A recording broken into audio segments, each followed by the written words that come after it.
So the show finally came out, and this will be the final review ever, and the only review that matters.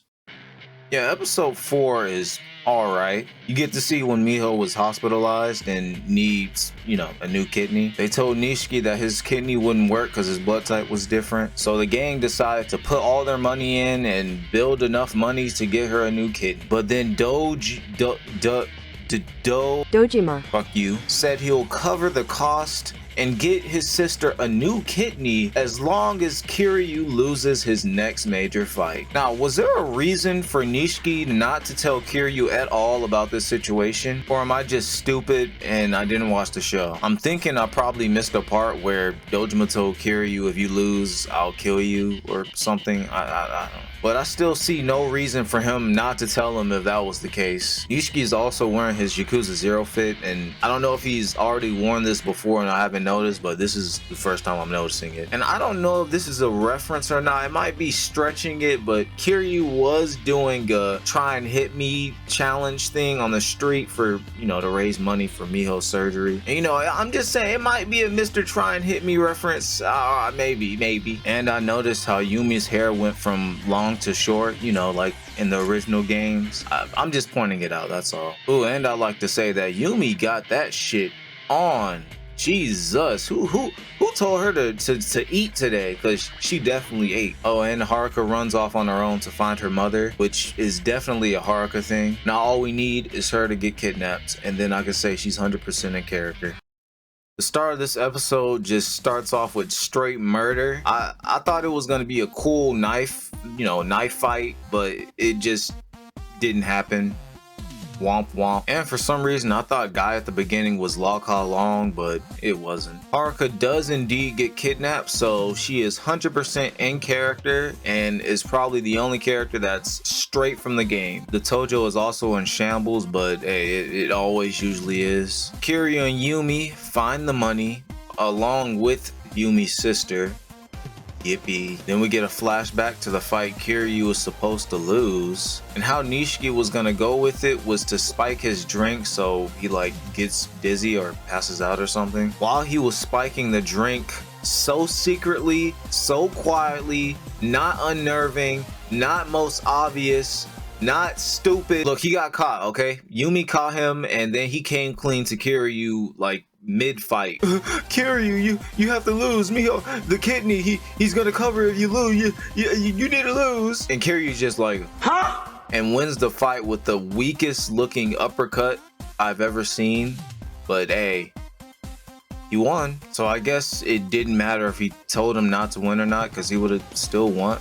I don't. Then after this, Nishiki feels betrayed by Kiryu, but it was actually a double betrayal because Dojima was lying and he just wanted a big payout over Kiryu losing. And he didn't actually have Miho's kidney, so yeah, Miho dies, unfortunately. And we learned that Yumi's sister is pregnant and she's still smoking and doing that thing. What a great mother. Haruka had a terrible dad in the games. Now she has a terrible mother. Crazy. And Nishiki was trying to kiss on Yumi. He was kind of crash out mode. He was out of it, okay? Then Yumi runs away, finds Kiryu and kisses him, and I guess they like each other. Who saw that coming? I didn't. It's time for the moment you've been waiting for. Duh. Dojima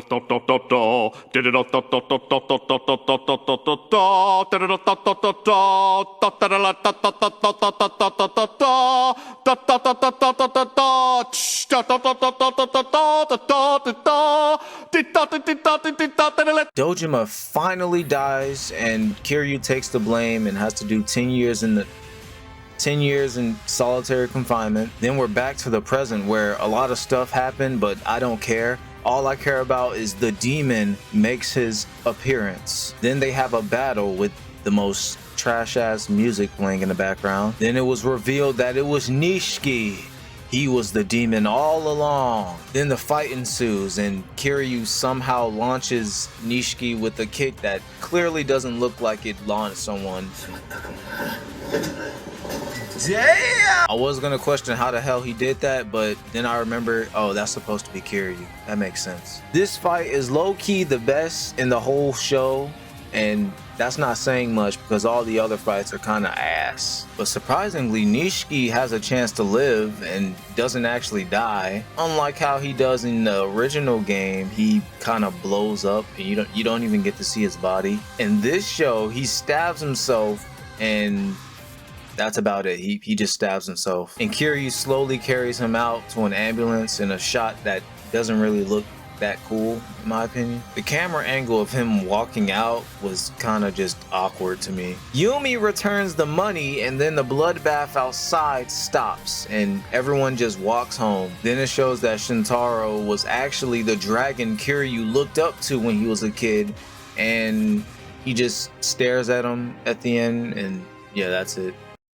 The 3 episodes we got first really didn't get me on board, but these 3 new ones, they actually kind of snapped a little. I say the 5th episode is my favorite because that's when you see Nishiki just break, and you know that's when he turns to the man you know now. But he was totally not just trying to rip a vibe from a character from a whole different series, but you know, that's just me thinking. But there still are a lot of dumb things that happen, especially that Yumi, when they were giving the money back and Yumi and her sister like attacked the dudes who were like looking at the money, and like the guy in the back was looking at the money and just ignored the scuffle behind him, and Yumi was able to grab the gun and shoot both of them. I thought that was absolutely stupid. How did they let that happen? And Aiko, whatever the hell you pronounce her name, she got shot, but you see, I really don't care. Majima and Seijima are certainly in this show. You only see long-haired past Seijima. You don't see him in the present.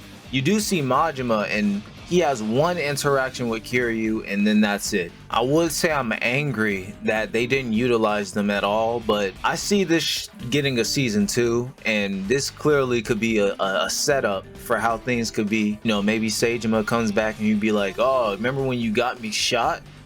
And I don't know, a fight ensues. Don't get me wrong, I'm still pissed off that there were nothing in the show, but hey, it's the beginning. You know, you don't know what we're gonna get in the future. How I felt about the music and fights still stand. I hope they do better next season. This series is also missing the Haruka Kiryu dynamic. It's not a must thing that should happen, but hey, that was like one of my favorite parts of Yakuza. And the ending wasn't the most epic thing. It was kind of more of an emotional thing. You know, they just start talking about it while fighting and stabbing. I've seen people give this a 7.5, and I wholeheartedly agree. This is definitely a 7.5. But hey, how did you feel about it? Did you like it? Did you hate it?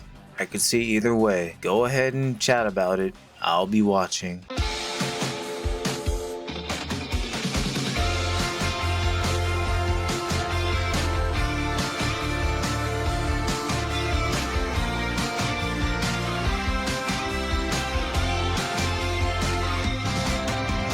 They